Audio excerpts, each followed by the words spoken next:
All right, as we wrap this course up, I wanted to kind of give a couple of closing thoughts and then give you some instructions on your final project for this course. I guess since all of y'all have been teaching for a while, and none of you are just brand new doing this, I guess the most important thing that for each and every one of us in this profession is staying grounded on trying to improve our instruction so that students learn. I don't know anything else that's more important for us to do. And also for us to be able to work together as a extended team. For too long, teachers have lived in their own little kingdoms. Whenever they walk in the door of their classroom, they go in, do their thing for 6 hours, 8 hours, whatever it is, and then walk out and do it again the next day. For a while, that's how I kind of operated, but I soon began to see the need for collaboration in it and amongst faculties, and none of us work in a vacuum. We all are connected either directly or indirectly, and all play a part in the education of our students. And so it's very important that we all do our jobs, because someone not getting it done can certainly make things that much tougher for us as a faculty and as a staff. And so I would highly recommend that if you haven't done so already, that you really get to know the people that you work with and see if there's some ways that you can collaborate and share ideas and come up with all kind of creative things that we can do to make it learning a much more enjoyable process for both students and for us as teachers. I don't know what it's going to take, having worked in Louisiana all my life, all my professional life, to get us out from the bottom of the barrel in education. I don't have any new ideas. Smarter people than me have certainly come up with all kinds of answers, and we know what all the problems are. But when it all gets down to it, the only thing that you and I can control is what takes place within the walls of our classroom.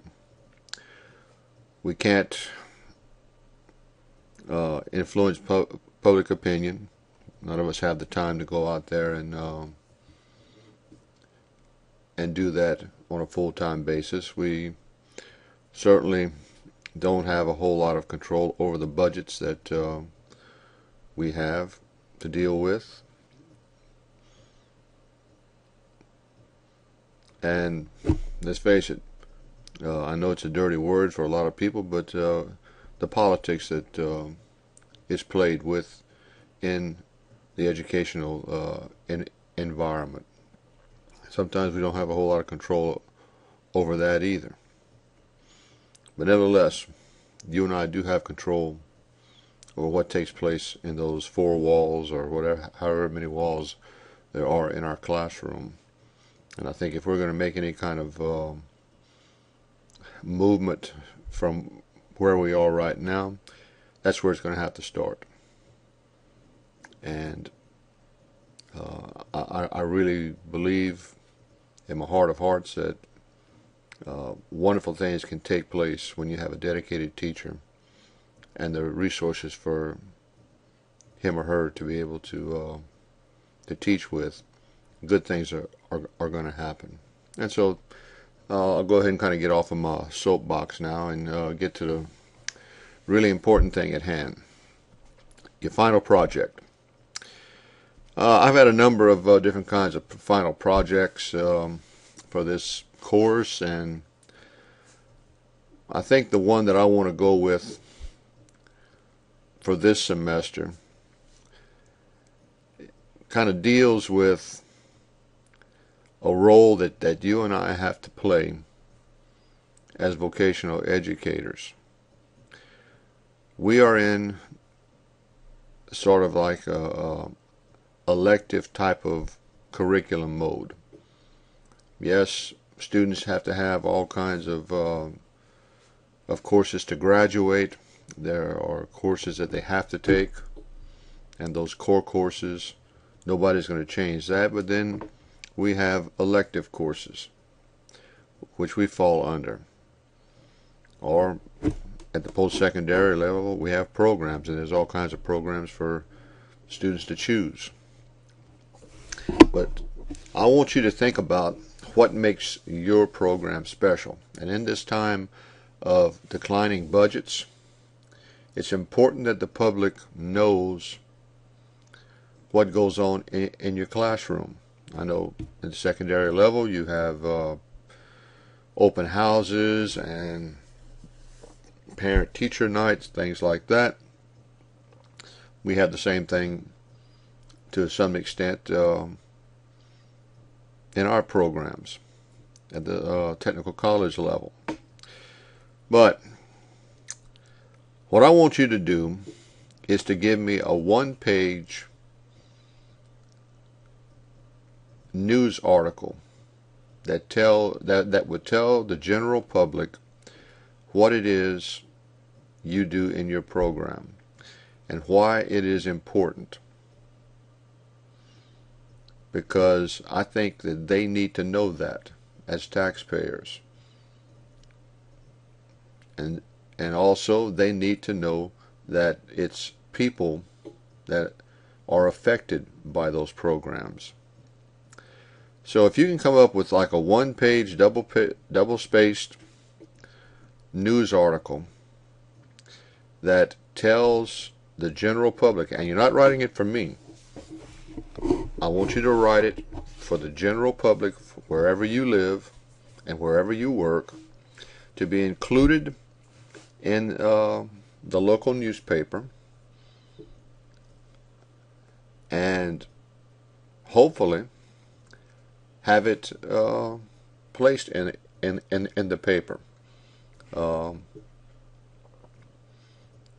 I know newspapers are always looking for articles. You can do what is called a news release in Word. If you go into Word and select New Documents and just type in that search thing a news release, you'll get all kinds of templates that you can use to be able to do this assignment, and then bring it to your local newspaper and see if they will print it for you. I really want you to do that because right now our budgets are tight. One of the things that sometimes these local school systems and state school systems have to look at is cutting programs. We're elective and we cost a lot. There's no getting around that. And so I want you to at least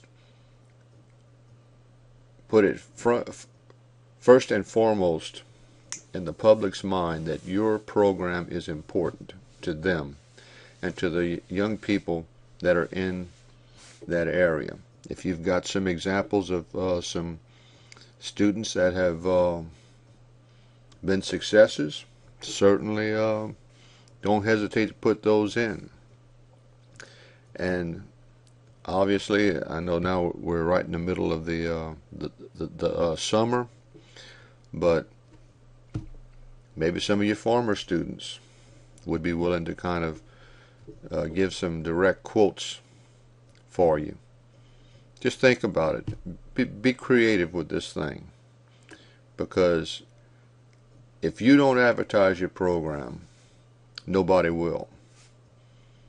And shame on any vocational teacher if they don't have pride in their program and that they want the public to know something about it. And so I'm looking forward to reading what you've got. It's got to be one page only, because the papers don't have a whole lot of room for articles like the one that I'm talking about. They want to sell ads, make some money, and so make your article no more than a page, because the shorter it is, the more clear and concise it is, the better your chances are to having it run in the local news. And so I'm not going to put a whole lot of stipulations on it, other than just the broad guidelines that I've given you. I want you to make this your